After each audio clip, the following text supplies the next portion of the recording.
memorabilia o collectibles ng paborito nyong artista, umaabot daw ng 100,000 piso ang presyo. Kung ang mga polo kalimitang 100 o 1,000 piso ang presyo, ang 3 polong ito nagkakahalaga na raw ngayon ng 2 milyon pesos? Ito yung pinaka-iniingatan ko dito. Ang mga toy figure namang ito, prinesyohan ng 25,000 pesos. Ito ay locally made. Napakahirap hanapin ito. Habang ang salamin na ito, pumapalo raw ng 200,000 pesos. May mga diamond siya, tsaka pure gold siya.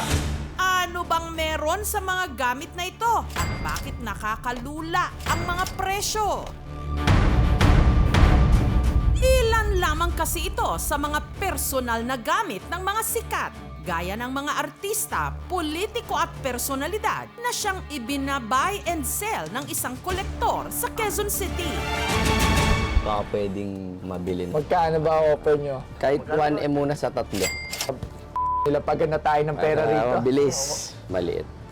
Eh kung dagdagan ko pa ng 500, 1.5 dahil gusto ko talaga itong makuha nung nakita ko pala. Sagad ko 2M. 2M! 2M! Aba, i-check na ang mga gamit at baka meron kayong naarbor na gamit ng mga sikat. Malay nyo, milyong piso na pala ang halaga niyan.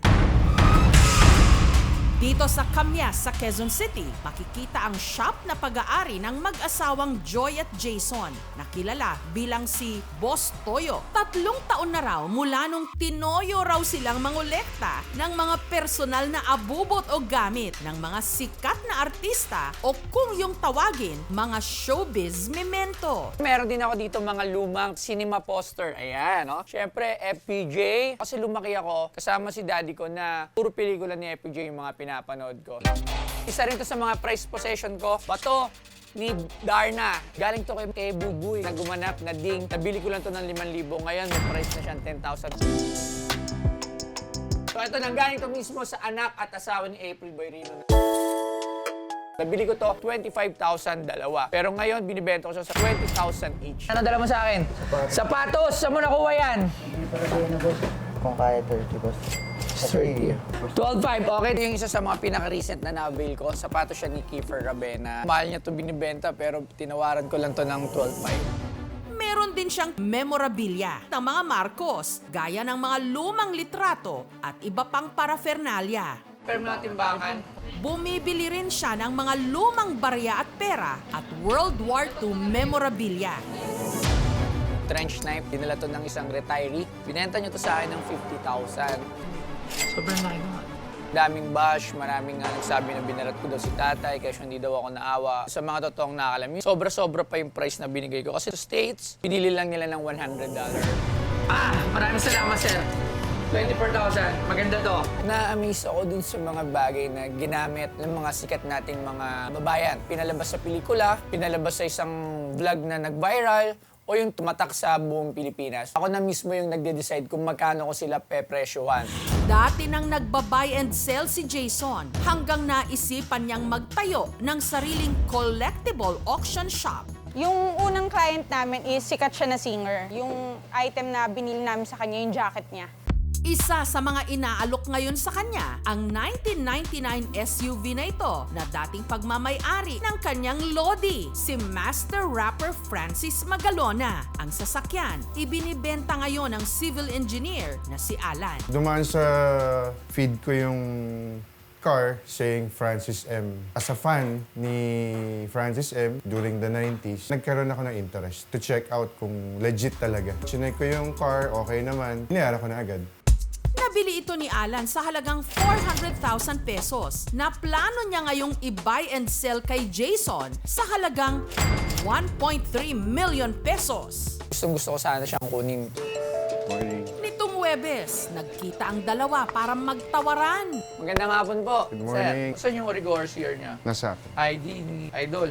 Deed of sale, nandyan. Bilang patunay na kay Francis M. dati ang sasakyan, si Alan nagpakita pa ng pruweba. Mga write-ups pa, no? Police arrested musician and television host Francis Magalon after high-speed chase in Quezon City Monday night. Ah! May storya pala yun! Correct. Kaya palang mahal mo binibenta.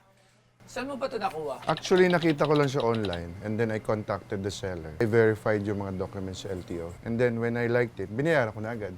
Dahil alam ko legit siya na galing kay Ang ganda. Francis M. Ang ganda nung dinala mo sa akin. How low can you go? Para sa'yo, I can give it for 1.1.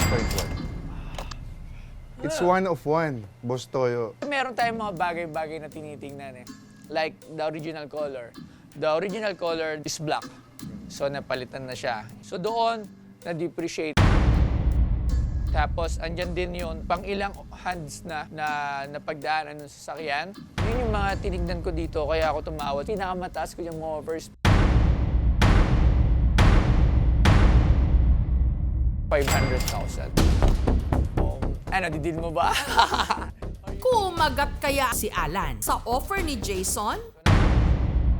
Samantala, kung may pinaka-iniingatan daw silang gamit sa kanilang shop, Siyempre, ang holy grail ko dito, siyempre walang iba yung tatlong polo. nabili raw ang tatlong ito sa halagang 850,000 pesos at lagpas doble na raw ang presyo nito ngayon. Baka pwedeng mabili na. Magkano ba offer nyo? Kahit 1M muna sa tatlo.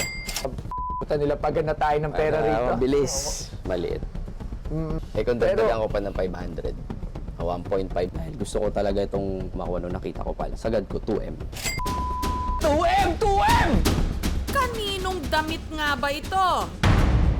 Magdodoble at magti-triple in the near future. Si Jason may hinahanap ding iba pang koleksyon na posibleng milyon na rin ang halaga ngayon. At baka kung pinalad, nasa inyo pala. Meron akong mga gusto eh. Espada ni yung props nung gusto ko rin ng damit ni ano, didil mo ba? Tatawad lang kami ng ilan pang minuto dahil ang kasagutan ilalapag na namin sa aming pagbabalik. Makakala nyo basura yan, dito merong halaga yan.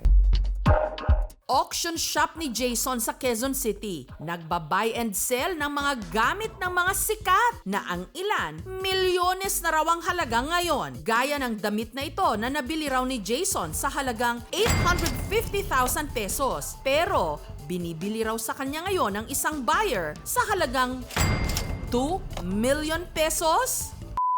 2M! 2M! Ang tatlong polong ito, suot ng sikat na OPM artists na sina Francis M., Chito Miranda at Glock 9 sa music video ng sikat na collab song nilang Pagsakan. Nag-start kung bakit nabuo itong tatlong collection, yung polo ni Sir Glock sa halagang 80,000. Ito Chito Miranda na napalalunan ko to sa auction at 150,000. O syempre, ito yung Francis Magalon na polo. 650,000 ko na panalunan to sa auction. Ang ganda! Wow, Francis Magalona, di ba? 1.5 sa tatlo. Bagamat nakakalula na ang alok na presyo kay Jason, Sagad ko 2M. 2M! 2M! pass daw muna siya sa offer ngayon. Hindi ko binigay kasi gusto ko siyang ipamana sa mga anak ko. Unexpect ko yung pagdating ng panahon. Magdodoble at magti-triple in the near future. Sa linggong ito, isa pang dating gamit ng master rapper ang ibibenta kay Jason. Ang 1999 model ng SUV na dating pag-aari ni Francis M. How low can you go? Para sa'yo, I can give it for 1.1. Ang hirap i-decide niyan. It's one of one, Boss Toyo. O, ang special lang dito is, kasi kay Francis Magalona siya at may story. Saan yung origo RCR niya? Nasa ID ni Idol. deed of sale, nandyan. Bilang patunay na legit na kay Francis M. ang kotse, Honda Black CRB. So yun yun. Yes. Ang special lang dito is, kasi kay Francis Magalona siya at may story. Binaril ata yung gulong. Correct. Kasi meron tayong mga bagay-bagay na tinitingnan eh. Like the original color. The original color is black. So napalitan na siya. So doon, na-depreciate. Tapos andyan din yun, pang ilang hands na napagdaanan ng sasakyan. Yun yung mga tinignan ko dito, kaya ako tumawad. Pinakamataas ko yung movers, 500,000. Ano, didil mo ba? Ikikip ko muna siya. Ay, sayang. Ay, hindi natin ako si Francis Magalona. Sana makatanggap ulit ako ng tawag kay Boss Toyo na napag-isipan niya na. It will complete his collection nung Francis Magalona search niya. Gayunman si Jason, may gusto rin daw ngayong idagdag pa sa kanyang koleksyon. Meron akong mga gusto eh. Espada ni Panday, ni Fernando po. Yung Captain Barbell, sana. Yung props nung barbell na yon. Gusto ko rin ng damit ni Ina Raimundo, yung ginamit niya sa Sabado Nights. So baka akala nyo basura yan. Dito merong halaga yan. Ay, eto. Eto yung kumpleto. Ang mga gamit, Sapatos! Saan mo nakuha yan? napapalitan, napagsasawaan. Ano niya? Intact pa rin, original. Original pa lahat yan.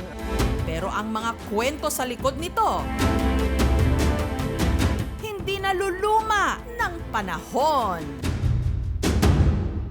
Thank you so much mga kapuso. Kung nagustuhan niyo po ang videong ito, subscribe na sa GMA Public Affairs YouTube channel. Don't forget to hit the bell button for our latest updates.